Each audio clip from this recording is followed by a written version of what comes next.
Hi guys, welcome back to the channel where we deal with all things narcissistic and we look at the narcissistic personality disorder in order to understand what we've been through, particularly in the intimate relationship setting, in order to heal and go on to thrive after dealing with a very painful situation where we certainly get to know ourselves better. We've been doing the series on hoovering, and for the uninitiated and people that aren't familiar with the terms we use in this community, hoovering is when another person tries to suck a person back to them or back into a relationship. Guys, this is a very interesting one, I think, psychologically. This is where we talk about where the narcissist sets their targets or victims up for the reverse hoover. So it's a diabolical psychological game that people that are so disordered with narcissistic personality disorder will actually in some ways get a type of sadistic enjoyment out of this particular maneuver.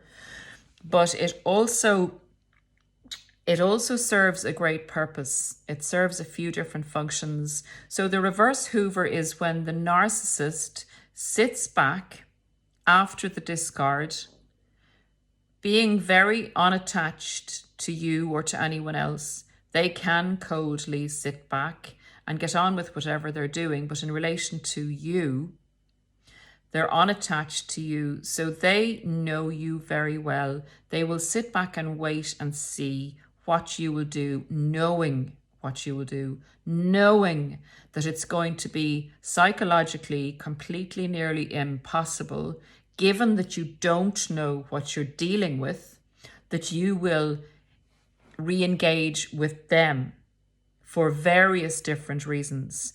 So it's a reverse hoover. The narcissist sets it up so they don't have to hoover you. They know that you will hoover yourself back in to the narcissistic cycle. Guys, the reverse hoover is entirely beneficial to the narcissist. It's where they don't block you. They cruelly discard you without giving closure, but will rely on you, not knowing about the narcissistic personality disorder, to re-engage with them. This makes them feel extremely important, extremely significant, powerful. They feel entitled to do this, to leave you without any explanation. You basically coming back towards them and sometimes chasing them for answers when they leave all avenues open to them, but ignore your attempts to contact them. Sometimes they'll do that for a while and then they'll re-engage with you. But it's all set up for a variety of reasons. It also feeds into their smear campaign when you are able to contact them and they maybe have a new supply in throw or in tow. But very fundamentally, the reverse hoover is set up so that their narcissism protects them against the truth that they are totally dependent on other people for their existence. Their narcissism cannot let them see how important you are or were to them for their existence. So the narcissism gets pleasure in them thinking that you need them, if that makes sense.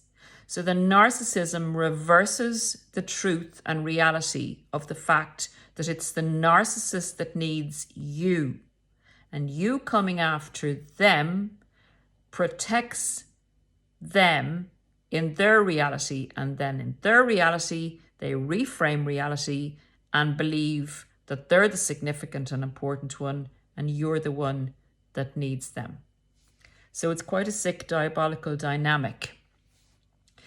Guys, if you would bear with me, I was very kindly sent an email by one of our community who has given permission for this email to be read out. So this is going to be a long video, if you can stick with it.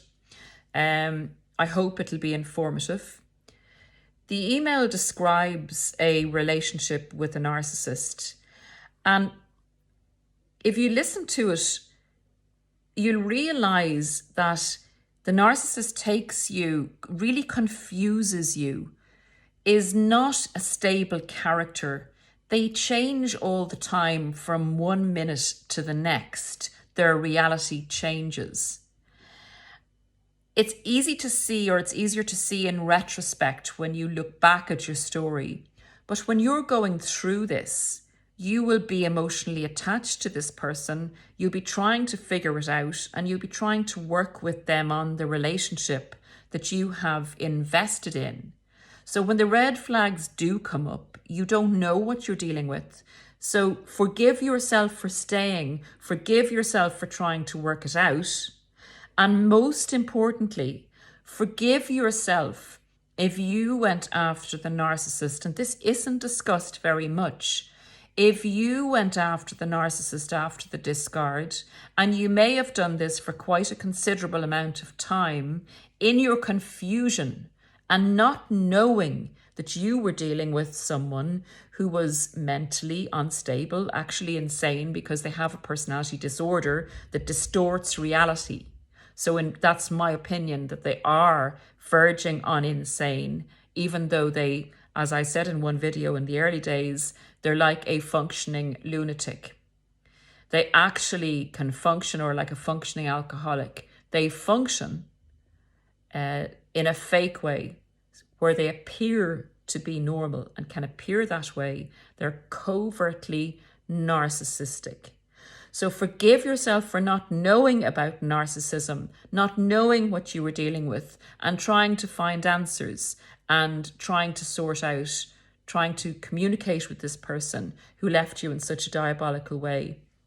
And this email is really pertinent to the confusion that the narcissist will bring up in you. And listening to this person's experience, you know, you can see how they suck you in and they bring you down so many different avenues that you lose sight of reality, your own reality, and your own sense of who you are, and the bigger picture, and your own life and your own life's purpose.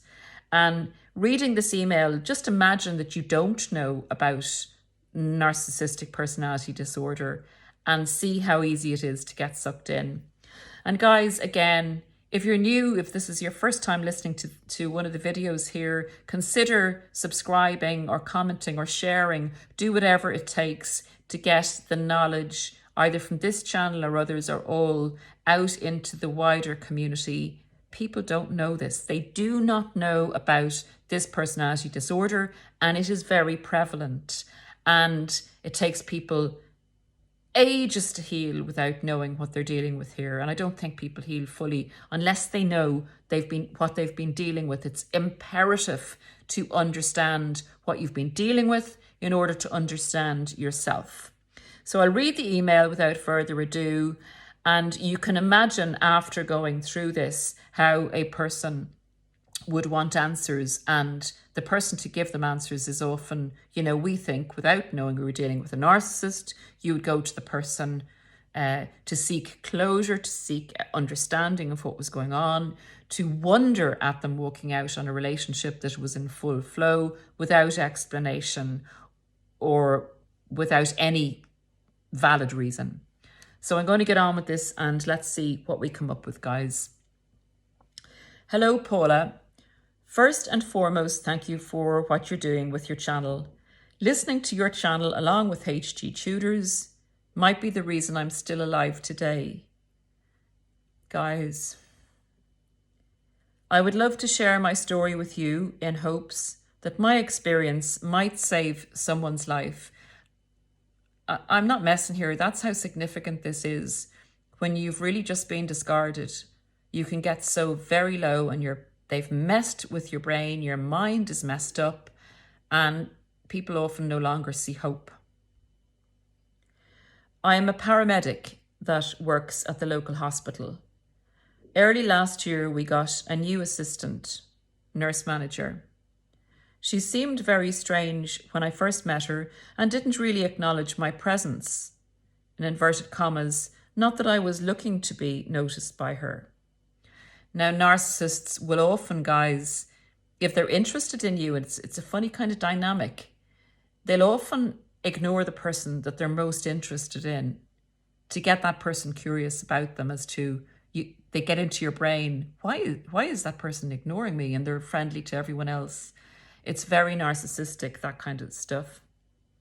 As the months passed, she found out that we had mutual friends. She had investigated our writer. She had investigated and she had come up with this. That's what narcissists do. They find out about you. She had met my old co-workers at her previous job. I didn't know that she was already asking about me prior to this. That's the investigation process, guys. One day, we were in the supply closet at work reorganizing our supplies when she made a comment that was extremely flirtatious. So they start off ignoring, find out the information, and then hone in on you. I was not flattered by it, but rather a little disturbed by it, being that she is my boss. Inappropriate behaviour, another red flag. As the days went on, she started messaging me, insisting that we hang out. Entitlement. I did not feel that this was appropriate, being that she was my boss. I was not attracted to her, and she was right out of an 11-year marriage. Straight back into another relationship. As we know about narcissists going from one supply to the other. She was very persistent that we hang out, so I finally gave in. And we all know what the love bombing's like, guys, and how persistent they can be. And, the funny thing is, a lot of us aren't actually attracted to the narcissist initially, but because they're so persistent and because they chase us right down to the ground, we end up getting involved with them. We went on our first date and things moved so fast that I didn't really have time to figure out what was going on. Speed and confusion.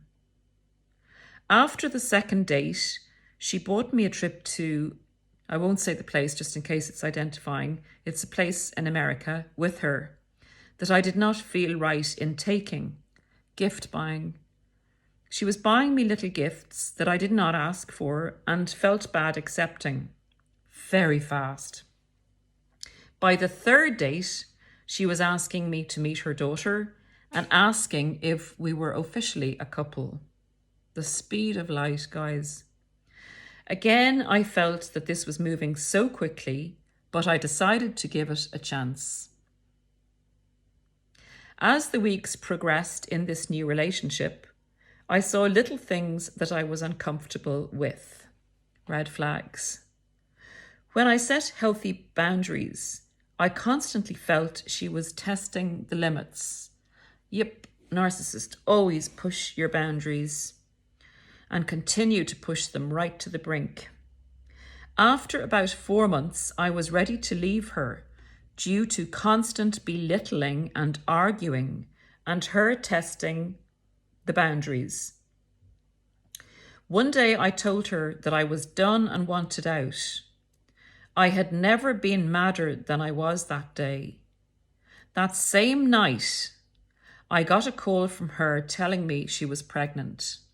Narcissists will often take a huge life event, like saying they are pregnant or that they're sick, that they have cancer and they're dying or something like that, that's totally untrue, in order to reel you back in. That's a preventative Hoover, preventing you from leaving. So they'll come up with something like that. It's hard to believe, guys, isn't it? It's hard to believe. Okay, so I went to her house and made her take a second pregnancy test, which was negative. The test the next morning was also negative. Something was not right. This was when she told me she was having a miscarriage. Unbelievable. Although I never saw anything that suggested that. She went to the doctor and was scheduled for blood work. I did not attend this appointment with her to get her blood work completed. She later told me that she was 8 weeks pregnant, but had fully miscarried. In my head, I knew this was not possible due to my knowledge in the medical field. Nonetheless, I was relieved that she was not pregnant. Something kept telling me that there was something extremely wrong with this situation and I needed to get out. So very involved, but still knowing that there's something wrong. As the weeks passed, I began receiving the silent treatment. And she continuously made me feel that I was not supportive of the situation and made me feel I was a horrible human. So that's guilt tripping the person into staying in the relationship. Though I tried being there for her, she would just push me away and give me the silent treatment.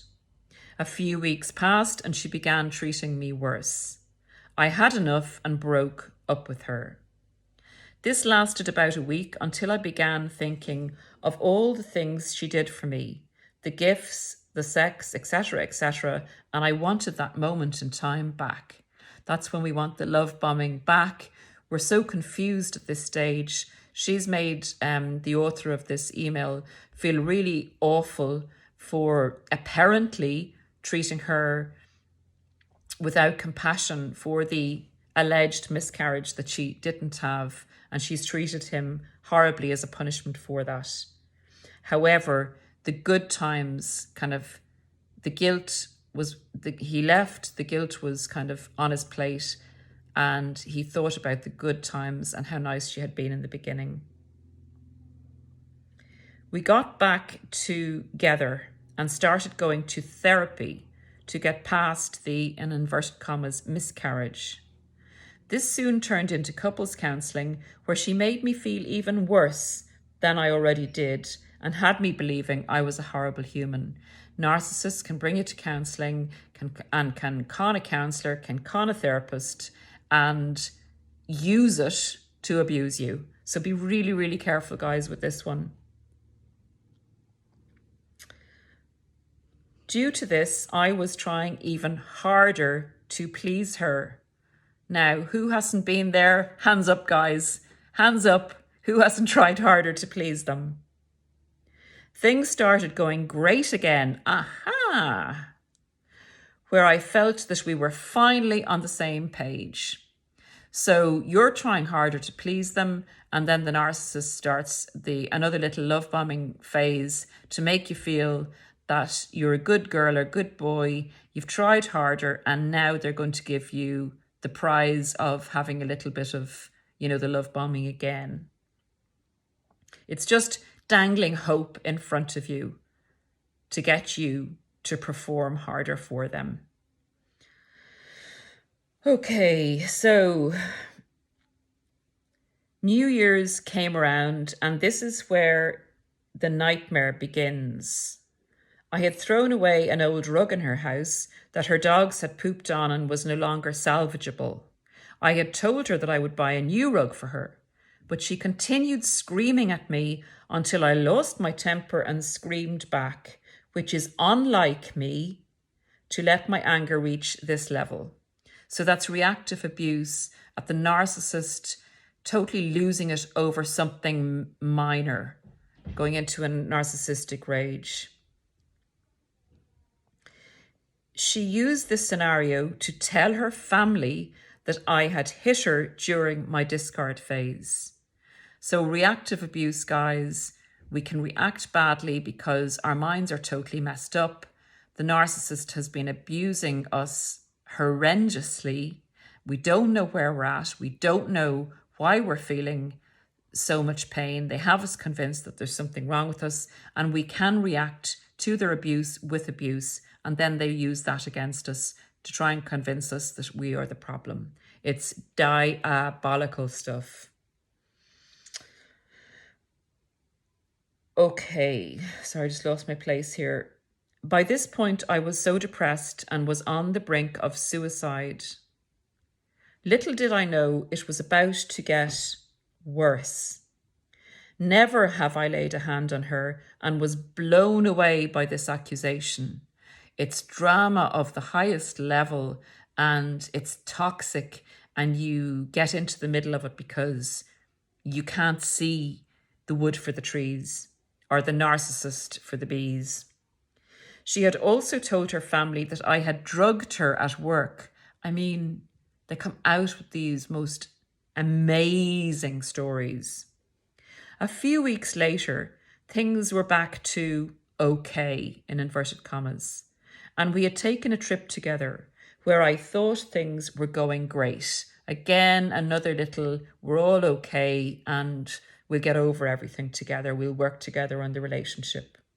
Upon returning, she broke up with me unexpectedly and would not give me a reason.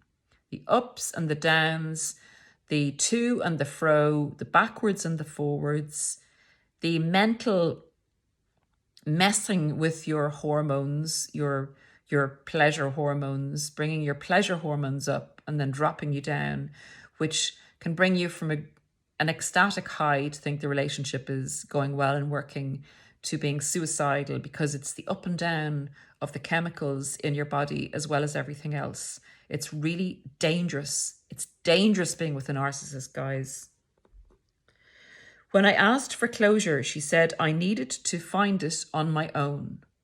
Now, this is a situation where the narcissist may leave you, dump you, and you've gone through all this type of this situation that the author of this email has gone through. Your head's totally messed up. Your hormones are totally messed up. Even though you started out seeing the red flags and you were a healthy person and you realized there was something wrong with this person, you're beginning to think maybe there's something wrong with you. That's how dangerous this is.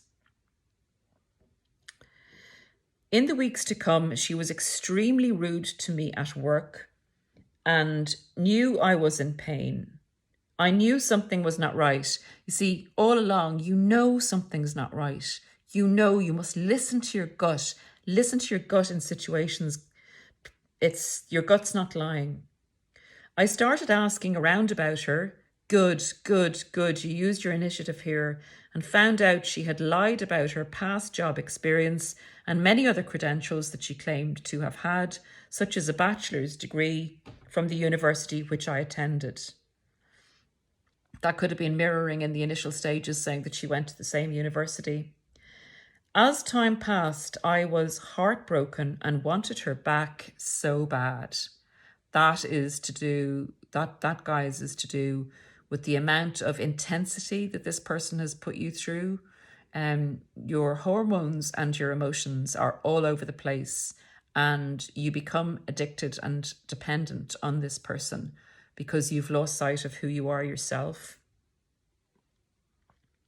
A few months later, she transferred jobs, and this is when she started coming back around. I was doing everything this time to please her, only to be met with resistance and sayings such as, I just love you as a friend, and you have so much stuff you need to work on before we can work. Oh my God.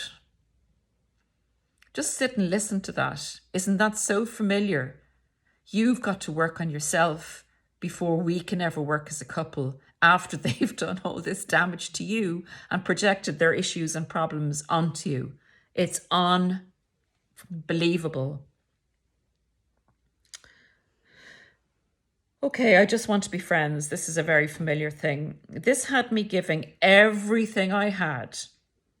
During this cycle, see, it gets worse and worse and worse. You keep trying harder and they keep treating you worse.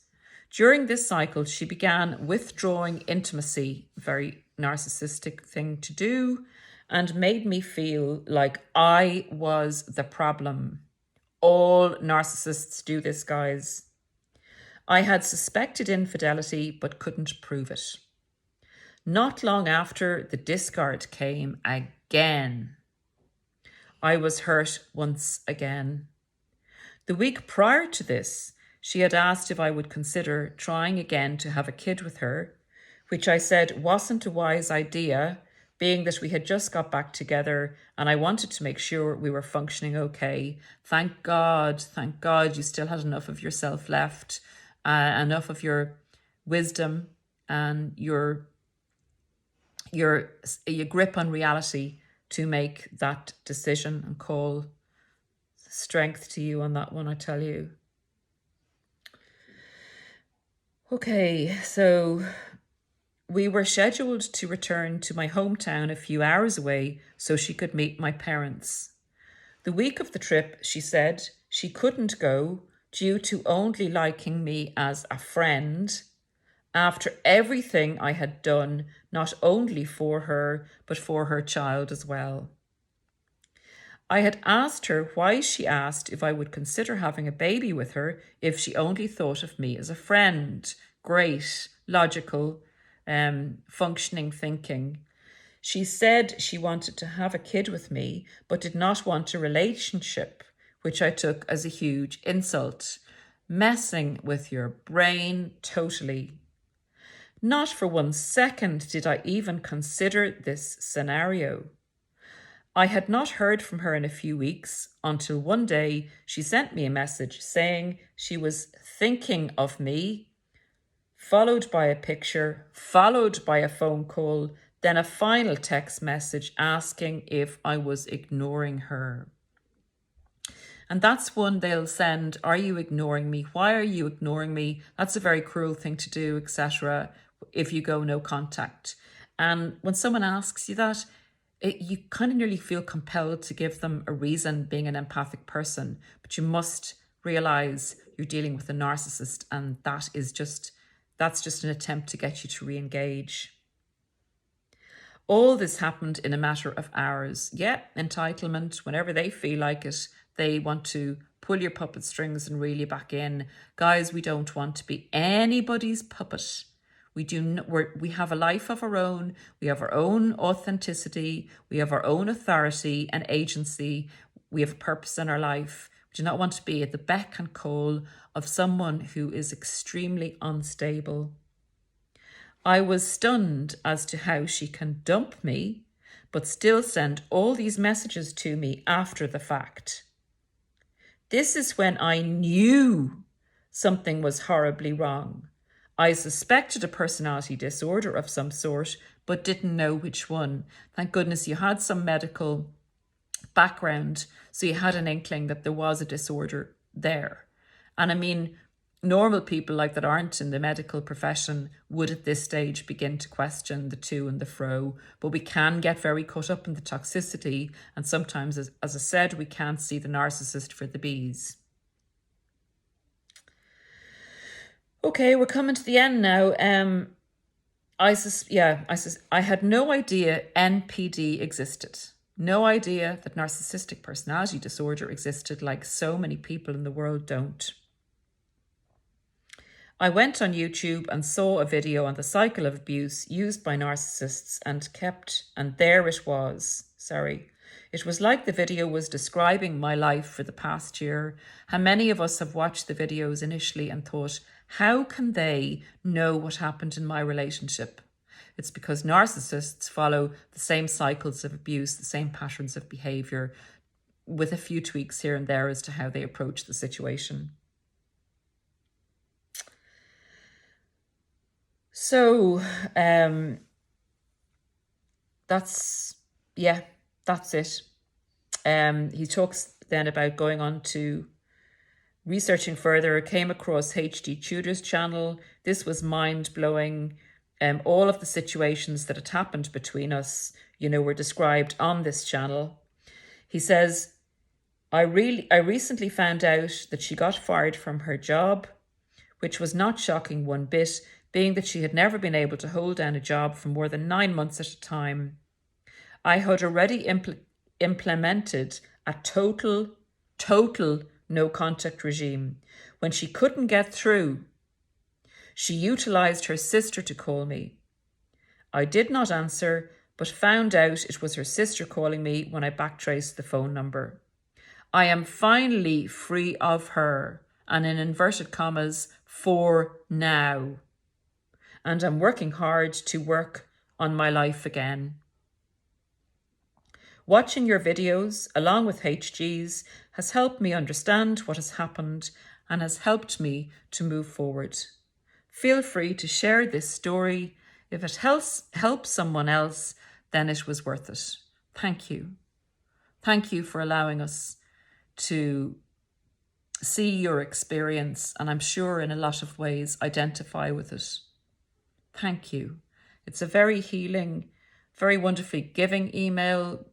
You're not leaving anything out, and you can see, although the video is about the reverse hoover, when the narcissist waits for you to hoover yourself back in, that happened halfway through the relationship there, when the narcissist had love bombed, then had created a situation in order that the victim feel guilty for, even though the situation was fake, made the victim feel guilty for thinking that they would leave at this stage. So kind of tried to bring the victim back in to prevent them from leaving the relationship, then really going to work on the person into making them feel so guilty for being a shit person, which they are absolutely not. They were using their discretion to leave the relationship, and then the narcissist really started to play with their mind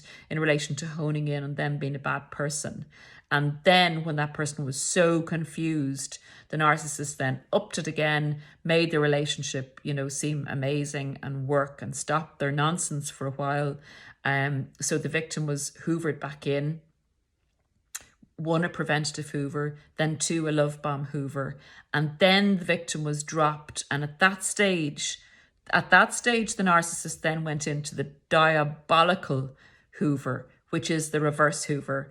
Having toyed like a cat with a mouse, they then dropped